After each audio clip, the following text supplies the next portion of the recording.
오늘 보면 에스겔이 보았던 환상인데요, 성전 문지방 밑에서 흘러나오는 물이 큰 강을 이루는 환상이었습니다.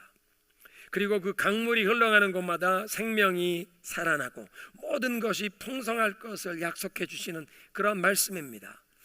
이 물이 흘러서 바다에 들어가면, 여기서 동쪽으로 흘러가서 바다에 들어간다는 건 사해 바다를 얘기하는데, 성전에서 흘러나온 물 때문에 그 바다에 들어가서 그 물이 되살아나서 고기가 많아질 것이라, 어부들이 금을 치는 곳이 될 것이라, 강가에 각종 먹을 열매가 풍성하게 열릴 것이라고 말씀하십니다. 강가의 나무에만 열매가 풍성해지는 것이 아니라 강가의 그 나무의 잎사귀들까지도 치료하는 약재료가 된다. 요한계시록 22장 1절 2절에도 이 똑같은 생수의 강물이 흘러가는 환상을 보여주시는데, 그 요한계시록 22장 성경 제일 마지막 장에 그 환상에서는 이 강가에 있는 그 나무들, 생명나무들, 그 잎사귀는 열방을 치료하기 위하여 있더라 말씀하세요. 생명이 살아나는 그림이요, 모든 좋은 것이 풍성하게 공급되는, 그래서 우리의 삶에 상하고 망가진 병든 모든 것을 치유하시고 회복시키시는 놀라운 하나님의 은혜가 임하는 그런 환상입니다. 이렇게 모든 것을 살리고 모든 망가진 것을 치유하시고 고치시고 회복시키시는 이 풍성한 생수의 강물의 은혜의 역사가 우리의 삶과 가정 온 교회에 풍성하게 임하기를 소원하는 줄로 믿습니다. 에스겔 47장의 말씀은 제가 가장 오랫동안 제 자신과 우리 교회를 위해 많이 기도해오는 그런 내용입니다. 일주일에도 두세 번씩 이 내용을 가지고 제 자신과 우리 교회를 위해 기도하는 그런 내용입니다. 그래서 에스겔 47장의 내용을 이 강단에서 제가 아마 몇 번 설교하는 말씀을 들으셨을 것입니다. 그런데 저는 이 에스겔 47장에서 하나님께서 우리에게 주시는 5가지의 약속을 보는데, 오늘부터 앞으로 5주간 동안 한 가지 약속씩 이 살펴보면서 우리 교회와 우리 성도들의 삶 가운데 이 은혜의 강물, 축복의 강물이 더 깊이 흘러가는 그런 축복을, 그런 은혜를 사모하는 줄로 믿습니다. 제일 먼저 에스겔 이 47장이 보여주시는 약속은 그 하나님의 임재를 경험하는 예배의 회복을 사모하라는 것입니다. 한번 따라합니다. 하나님의 임재를 예배를 통해 경험하라. 예배가 회복이 되어야 하는데 하나님의 임재를 경험하는 예배를 사모하라는 것입니다. 모든 죽었던 것이 살아나게 되는 이 생수의 강물이 시작된 그 진원지가 성전 문지방이었습니다. 요한계시록 22장은 하나님의 보좌와 및 어린 양, 하나님과 및 어린 양의 보좌에서 이 생수의 강물이 흘러나온다 말씀하십니다. 근데 그 하나님의 보좌라는 말씀, 요한계시록은 그게 쓰여질 때마다 보면 하나님께서 보좌에 자정해 계신데 천사들과 24명의 장로들이, 특별히 장로님들 머리에 쓴 그 면류관을 벗어서 하나님 앞에 바치면서 당신만이 모든 영광과 존귀를 받으시기에 합당하신, 하나님은 거룩하신 분이십니다. 하나님 앞에 엎드려 경배하는, 하나님이 예배를 받으시는 것입니다. 그러니까 하나님이 예배를 받으시는 곳, 하나님이 좌정하사 임재하시고 그 하나님이 영광을 받으시는 예배가 회복된 곳에서 생수의 강물이 흐르기 시작하기 때문에 우리는 진정 하나님께서 받으실 만한 예배, 그래서 하나님이 친히 임재하시는 그런 예배를 사모해야 하는 줄로 믿습니다. 예배에 참석하는 내가 얼마나 감동을 받고 은혜를 받는지도 중요하지만, 사실 더 중요한 것은 우리의 예배의 대상이신 하나님께서 이 예배를 기쁘게 받으시냐 하는 것입니다. 여러분, 우리는 지극히 자기 중심적으로 예배를 접근하기 쉽습니다. 내가 좋아하는 찬송을 불렀나? 내가 좋아하는 스타일의 그런 음악으로 내가 선호하고 편안하게 느끼는 분위기에서 예배를 드리고, 마지막으로 그 설교가 내 마음에 어떤 공감이 되는 어떤 감동을 느꼈나? 그렇게 느꼈으면 그 예배는 좋았다라고 평가합니다. 내 기준으로 예배를 평가하는데 내가 참석했던 그 종교적인 이벤트를 내가 평가하는 것입니다.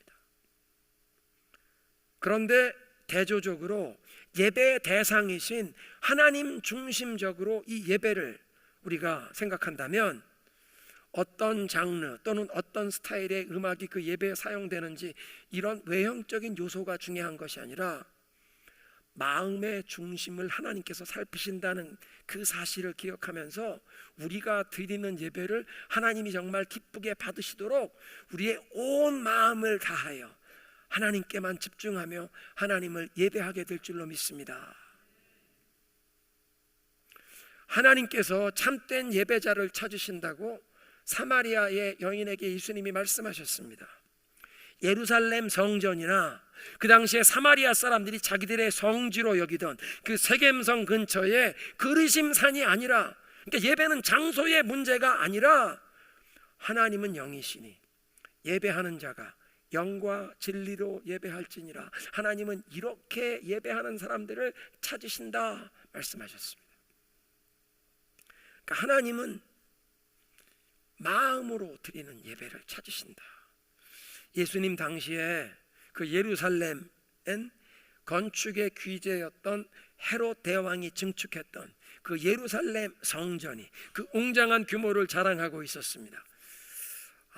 본래 이 헤롯이라는 왕은 그 성전을 증축하게 된 배경이 처음에 다윗의 아들 솔로몬이 성전을 예루살렘에 건축했는데 정말 그 고대 사회에 널리 소문이 날 정도로 웅장했던 성전이었지 않습니까? 근데 하나님의 백성들이 불순종하는 바람에 바벨론 제국 강대국의 침략을 받아서 예루살렘 성이 함락되고 성전은 완전히 불타 없어지고 그 모든 보물은 빼앗기고 백성들이 바벨론 70년 포로 생활을 하게 됩니다. 하나님의 예언하셨던 대로 70년 포로 생활한 다음에 예루살렘으로 돌아오는데 처음엔 돌아와서 성전을 건축한다고 돌아온 사람들이 그냥 제단만 세워놓고 20년 세월이 그냥 지나가고 그 다음에 성전이 세워지지만 솔로몬 시대에 세웠던 성전에 비하면 너무 규모가 초라해서 연세 많이 드신 어르신들 가운데 그 옛날 솔로몬 성전 기억나는 사람들은 이 초라한 성전을 보고 막 눈물이 나서 통곡하고, 그런데 젊은 세대는 여태까지 폐허로 있던 예루살렘에 하나님을 예배하는 성전이 세워진 것 감격해서 울고 웃고, 웃는, 기뻐서 우는 것인지 슬퍼서 우는 것인지 그 울음소리가 분별이 되지 않는 그런 성전 낙성식. 그 두 번째 세워진 성전을 스룹바벨 성전이라고 부릅니다. 예루살렘에 그 포로 귀한 자들 이끌고 돌아왔던 총독 스룹바벨의 이름으로. 그 스룹바벨 성전이 수백 년 동안 흘러오다가 헤롯 왕이 된 다음에 증축하게 되는데 솔로몬 성전보다 4배는 더 큰 규모로 짓게 됩니다. 엄청난 규모의 돌, 관광버스보다 더 큰 돌들을 축대로 쌓아서 성전 이 마당을, 성전뜰을, 축대를 확장했습니다. 그 성서 고고학자들은 얘기하는데 그 축대를 쌓은 이 큰 돌들이 보잉 747 점보 여객기에 사람을 가득 태우고 짐을 가득 실은 것보다 더 무거운 그런 돌들이랍니다.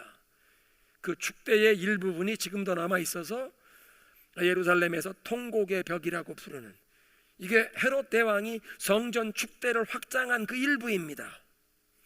아름다운 대리석으로 성전을 15층 높이로 올리고 지붕을 금으로 씌웠습니다. 햇볕이 비칠 때마다 휘황 찬란하게 빛나는 그런 모습. 그래서 그 웅장한 성전이 그렇게 자랑거리가 되었는데 본래 헤롯은 유대인이 아니었습니다. 그는 이두메안 에돔 사람입니다. 야곱의 쌍둥이 형이었던 에서의 후손 에돔 사람인데, 에돔 사람 중에 귀족 출신으로 청년 시절에 로마에 유학을 가 있었는데 그때 친분을 쌓고 사귀어 두었던 사람이 로마 황제가 되어버려서 그 로마 황제가 자기 친구였던 이 이두메안 헤롯을 예루살렘의 왕으로 세운 것입니다. 그러니까 자기의 유대인도 아닌 자기의 부족한 정통성을 만회하기 위해서, 유대인들의 환심을 사기 위해서 그렇게 큰 성전을 증축했던 것입니다.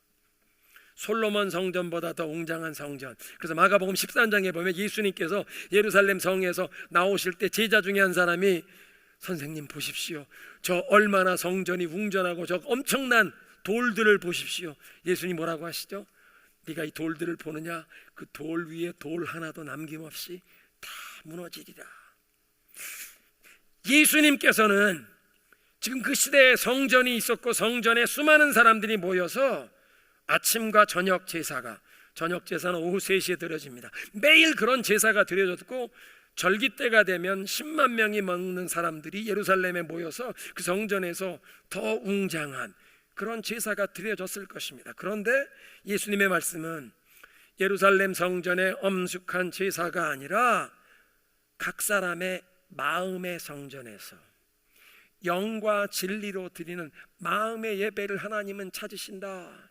한번 따라하겠습니다. 마음의 성전에서 마음으로 드리는 예배, 하나님이 찾으시는 것은 마음의 성전에서 드리는 영과 진리로 드리는 진정성 있는 그런 예배를 원하신다.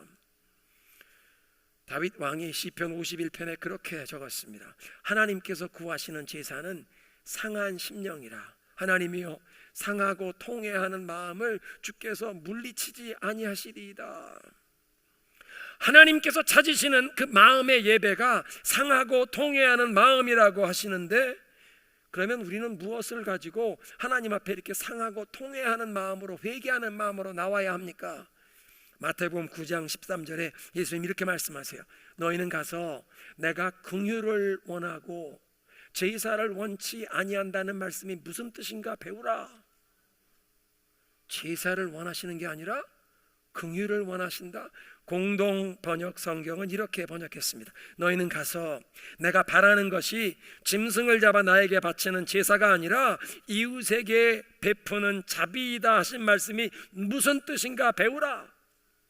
종교의식으로 짐승을, 가축을 잡아서 제물로 바치는 그 종교의식이 아니라 이웃에게 베푸는 자비와 긍휼을 베풀기를 원하신다. 왜냐하면 하나님은 우리에게 자비와 긍휼을 베푸시는 사랑의 하나님이시요, 하나님을 예배하는 자들이 그 사랑의 하나님을 닮아가기를 원하시는데, 그렇다면 우리가 회개할 제목은 우리가 이웃에게 자비와 긍휼을 제대로 베풀지 못하는, 사랑이 부족한, 심지어 우리 가족들에게도 때로는 사랑이 부족한, 하나님 우리에게 사랑이 없음을 회개합니다. 눈물로 통회하며 나아가야 한다는 것입니다. 그런데 그것보다 더 근본적으로 우리가 하나님 이외의 다른 것으로 인생의 만족과 행복을 추구해 왔던, 그래서 우리의 영혼의 참된 안식보다는 도리어 안식 없음, 곤고함으로 고통을 당하고 있는 우리의 이 어리석음과 죄를 뉘우치며 통회해야 합니다. 지난 주일 메시지에 나눈 것처럼 하나님께서는 우리를 하나님 당신을 위해서 만드셨기에 인간의 영혼은 오직 하나님 안에서만 진정한 만족과 기쁨과 행복을 찾을 수 있는데, 하나님 이외의 것에서 인생의 행복과 만족을 찾을 때 우리의 영혼 안에는 이런 만족을 찾는 것이 아니라 안식을 얻지 못하고 안식 없음, 곤고함 가운데 탄식할 수밖에 없고, 그렇게 하나님 아닌 다른 것에서 우리 인생의 행복과 만족을 찾았던 우상 숭배와 같은 그 우리의 죄를 하나님 앞에서 회개하는 마음으로 눈물을 흘려야 한다는 것입니다. 이런 우리의 허물과 잘못을 뉘우치고 통회하는 낮아진 마음, 겸손한 마음으로 하나님을 찾을 때 하나님의 은혜가 임하는 줄로 믿습니다. 물은 높은 곳에서 낮은 곳으로 흐르는데요, 물은 항상 높은 곳에서 낮은 곳으로 흐르는데, 이 에스겔 47장에 말씀하시는 하나님의 임재로부터 흘러나오는 생수의 강물, 이 은혜의 강물, 축복의 강물도 낮아진 마음에 임하게 될 줄로 믿습니다. 그러니까 낮아진 마음, 겸손한 마음으로 전심으로 하나님을 찾으며 주님께 나오는 예배자를 하나님이 원하신다는 것입니다. 그리고 그렇게 낮아진 마음으로 하나님을 전심으로 찾았던 예배자의 모범은 아마 다윗 왕일 것입니다. 시편 24편에 다윗은 27편 4절인데요, 자기의 마음의 소원을 이렇게 얘기합니다. 내가 여호와께 바라는 한 가지 일 곧 그것을 구하리니 곧 내가 내 평생에 여호와의 전에 살면서 그 아름다움을 바라보며 그 전에서 그를 사모하게 하는 것이니라. 다윗 왕이 바라던, 영어 성경 보니까 one thing I seek, 내가 구하는 단 한 가지 소원은 평생 하나님의 집에 살면서 그 하나님의 아름다움을 바라보며, 영어 성경 번역 보니까 to gaze upon the beauty of the Lord, 하나님의 그 아름다우심을 내 눈, 내 마음을 집중하여 바라보면서 그 성전에서 하나님을 부지런히 찾고 그분을 사모하는 것이라. 예수님께서 말씀하셨던 그 예배의 본질이 어떤 성전이나 장소가 아니라 어떤 예배 의식이냐도 아니고 영과 진리로 하나님을 찾는 마음의 예배라고 하셨는데, 다윗이야말로 온 마음을 다해 이렇게 하나님을 찾았던 마음의 예배를 드렸던 사람입니다. 잠언 8장 17절에 이런 말씀이 있습니다. 나를 사랑하는 자들이 나의 사랑을 입으며 나를 간절히 찾는 자가 나를 만날 것이니라. 다윗만 아니라 우리도 하나님을 사랑하는 마음으로 간절히 찾으면 하나님께서 만나 주실 줄로 믿습니다.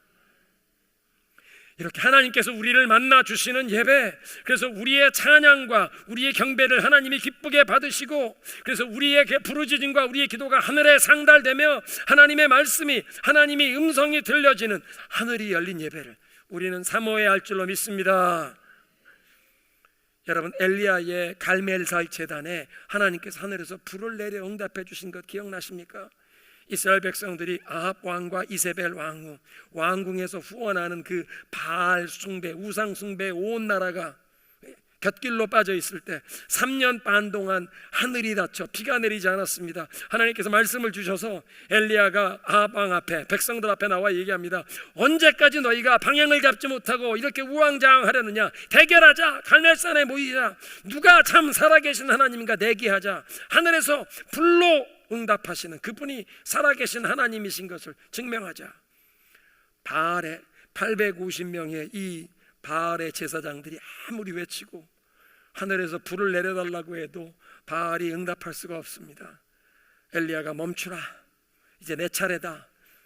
12돌을 가져다가 무너진 이스라엘의 제단을, 이스라엘 12지파를 상징하는 12돌을 쌓아서 제단을 쌓고 나무를 벌려놓고 그 위에 각을 뜬 소를 올려놓았습니다. 그리고 백성들에게 얘기합니다. 물을 갖다 부으라. 4버켓에 물을 부었는데 한 번 더 부으라. 한 번 더 부으라. 3번 12버켓에 물을 부어 이 제물과 나무, 제단만이 아니라 제단 주위에 도랑까지 물이 가득 찼습니다. 이 제단 안에는 불꽃 하나도 없는 것입니다. 엘리야가 이제 그 자리에 무릎을 꿇고 하늘을 향하여 부르짖습니다. 하나님, 여호와께서 참 살아계신 하늘과 땅의 유일한 하나님이시오, 이 백성들의 마음을 하나님께로 돌이키게 하심을 이 자리에서 알게 하옵소서. 하늘에서 불이 떨어져서 그 제물을 태우는 것만 아니라 제단을 만들었던 돌을 다 태우고 또랑에 고여있던 물까지 완전히 다 깨끗하게 말려버리는 역사가 일어나는데, 그렇게 하늘에서 불이 떨어져 순식간에 그 모든 것 태우는 장면을 보고 백성들이 다 그 자리에 엎드리며 여호와 그분만이 살아계신 하나님이시다. 엘리야가 선포합니다. 이 바알의 모든 제사장을 붙잡아라. 그들을 붙잡고 기손 시내가로 데리고 가서 우상 숭배하는 이 바알의 제사장 850명을 처단했습니다.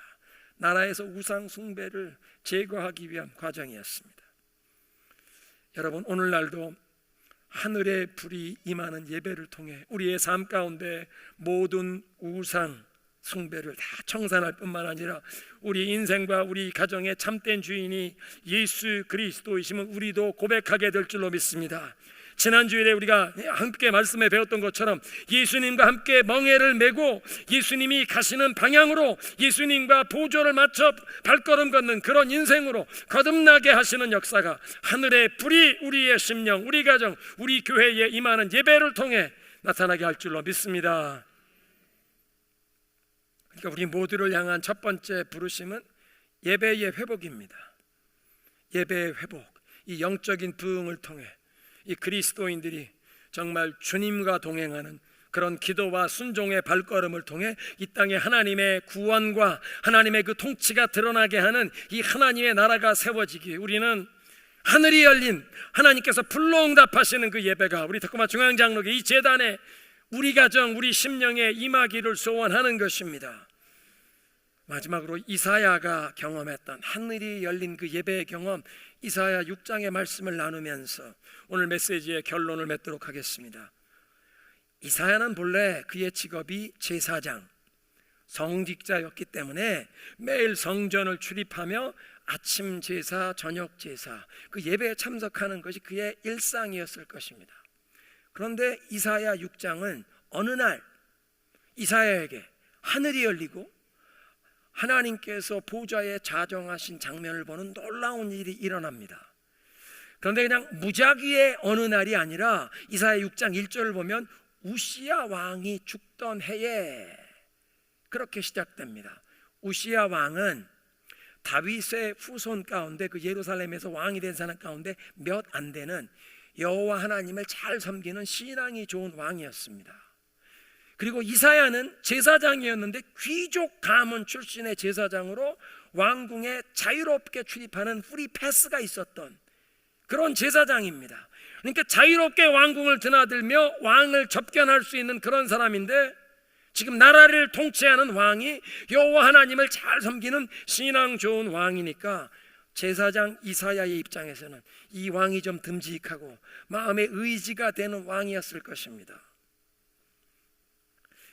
그런 우시야 왕을 자주 접견하고 왕궁에서 권세와 명예를 가진 고위 관리들, 그 성공한 사람들에 둘러싸여 생활하는 동안은 이사야가 하나님을 볼 수 없었습니다. 그런데 이 제사장 이사야의 마음에 은근히 의지가 되는 신앙 좋은 왕 우시야가 죽은 해, 더 이상 세상에 누구를 의지할 수 있었던 그 사람이 죽은 해, 하늘이 열리고 하나님의 영광의 보좌를 바라보게 되는데 천사들이 그 하나님께 거룩 거룩 거룩 거룩하시도다, 하나님의 영광이 온 세상에 충만하도다 외치는 것입니다. 그 천사들이 하나님의 거룩하심을 외쳐 찬양하는 그 찬양 소리가 얼마나 웅장했던지 성전 터가 다 흔들렸다. 성전 터가 흔들리고 성전 안에 연기가 자욱 충만했다는 것입니다. 여러분, 하나님의 거룩하심을 선포하는 천사들의 찬양 소리에 성전 터가 흔들렸다. 천상의 그 천상 성전의 성전 터가 흔들리는, 하늘과 땅이 흔들리는 정도라면 아마 이사야의 자기의 온몸까지도 이 진동과 떨림을 느꼈을 것입니다. 그의 영혼을 흔들어 깨우시는 그 하나님의 거룩하심을 선포하는 천사들의 그 선포 외침을 들으면서 갑자기 제사장 이사야의 마음 가운데 이 하나님은 거룩하신 분인데 나는 죄인이구나. 여러분, 제사장이었기 때문에 하나님이 거룩하시다는 것 이사야가 모른 것 아닙니다. 밖에서 돌아다니다가 성전에 들어갈 때는 제사장들은 항상 물두멍 앞에 가서 정결 예식을 거행하고, 정석에 의하면 일상복을 벗고 정결 예식을 한 다음에 성전에서 입는 제사장의 그 정결한 예복으로 갈아입고, 그리고 성전에서 섬기는 게 그게 제사장의 예법입니다. 하루에도 몇 번씩 밖으로 나갈 땐 성전 안에서 있는 제사장의 예법을 벗고 평상복을 입고 밖에서 출입하다가 성전에 들어온 제사장은 평상복을 벗고 물두멍에서 씻는 정결 예식을 거친 다음에 정결함을 상징하는 그 제사장의 예복을 입고 하나님을 섬기는 것이 예의였습니다. 왜 하나님이 거룩한 분이라는 걸 몰랐겠습니까? 그런데 천사들의 외침 가운데 하늘과 땅이 흔들리는, 자기의 영혼의 존재를 흔들리는, 하나님 거룩하신 분인데, 화로다, 나는 망하게 되었도다. 나는 입술이 부정한 사람이요, 입술이 부정한 백성 가운데 사는데 이스라엘의 거룩한 왕의 왕이신 하나님을 배웠도다. 나는 이제 죽겠구나. 입술이 부정한, 다른 사람들의 말 때문에 상처를 받아본 사람은 그 사람들의 입술이 더럽구나. 그런데 내가 했던 말 때문에 다른 사람들이 상처받는, 그래서 내가 후회해 본 적이 있는 사람은 나도 내 입술이 더러운 것을 시인해야 합니다. 그리고 예수님 말씀하신 것처럼 마음에 가득한 것을 입으로 말함이니라.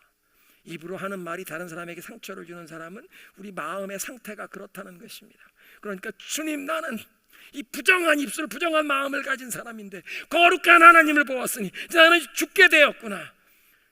자기의 죄를 그냥 마음이 떨리는, 존재가 다 떨리는 두려움 가운데 통에 자복하는데 천사가 제단에 숯불을 가져다가 이사야의 입술에 대며 얘기합니다. 보라, 이것이 내 입술에 닿았으니 너의 모든 부정함이 정결케 되었고 내 죄가 사하여졌느니라. 진솔하게 죄를 뉘우치는 회개의 역사가 하늘이 열리면서 하나님의 거룩하심을 천사들이 선포하는데, 그전까진 머리로 하나님 거룩하신 분이라고 알고 있던 것이 이번에는 이 존재를 다 흔들어 두려워 벌벌 떨리는 마음으로 하나님 거룩하신 분인데 나는 부정하구나. 진정한 회개를 통해 우리의 삶의 모든 부정한 것을 태워 정결케 하시는 하늘의 불을 경험하고, 그때까지는 그냥 직업적인 제사장, professional clergy였었는데 그렇게 정결케 하심을 경험한 다음에 선지자로 부름을 받아 그 시대에 하나님의 말씀을 대언하는 사람으로 삶이 바뀝니다. 우리에게도 하늘이 열리는 하나님의 거룩하심이 다시 한번 충격적으로 새롭게 계시되는 그런 은혜를 사모해야 할 줄로 믿습니다. 오늘의 메시지를 정리합니다.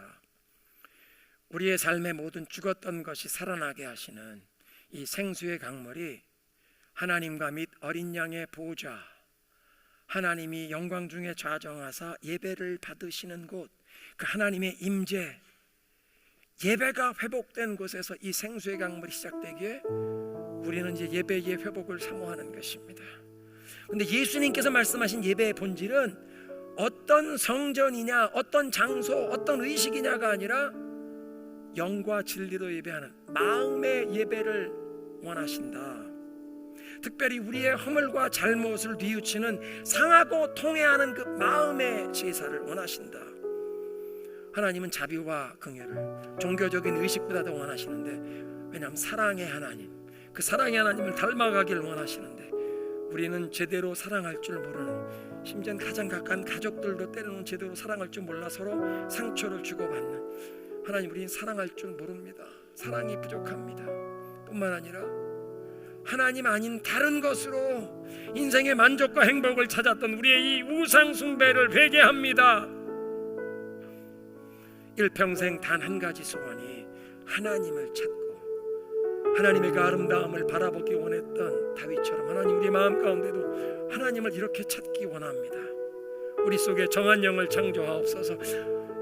엘리야의 제단에 하늘에서 불로 응답하신 것처럼 우리 중앙장로교회, 우리 가정, 나의 심령에도 하늘의 불을 내려주셔서 모든 우상은 다 청산해버리게 하시고 예수님만이 나의 삶의, 우리 가정의 주인 되심을 선포하며 고백하며 예수님과 함께 멍에를 치고 예수님 인도하시는 방향, 예수님과 발 맞추는, 보조 맞춰가는 그런 나의 인생의 여정이 되게 하옵소서. 이사야의 경우에는 세상에 의지하던 대상이 없어진 다음에 이 하나님의 보좌를 보는 그 은혜가 임했는데, 우리의 삶 가운데도 하나님, 쓸데없는 세상의 것에 우리가 마음을 두는 것이 아니라 이제 하나님께 온전히 마음을 집중하며 하나님만 찾기를 소원합니다. 그런 예배의 회복, 예배의 부흥을 우리에게, 우리 가정, 우리 온 교회에 허락하여 주옵소서. 여러분, 무엇보다 하나님께서 우리를 사랑하셔서 사랑하는 하나님의 이 자녀들과 이 마음이 통하는 사랑의 교제를 원하십니다. 우리보다 더 하나님께서 이 예배 회복을 주시기를 원하시는 줄로 믿습니다.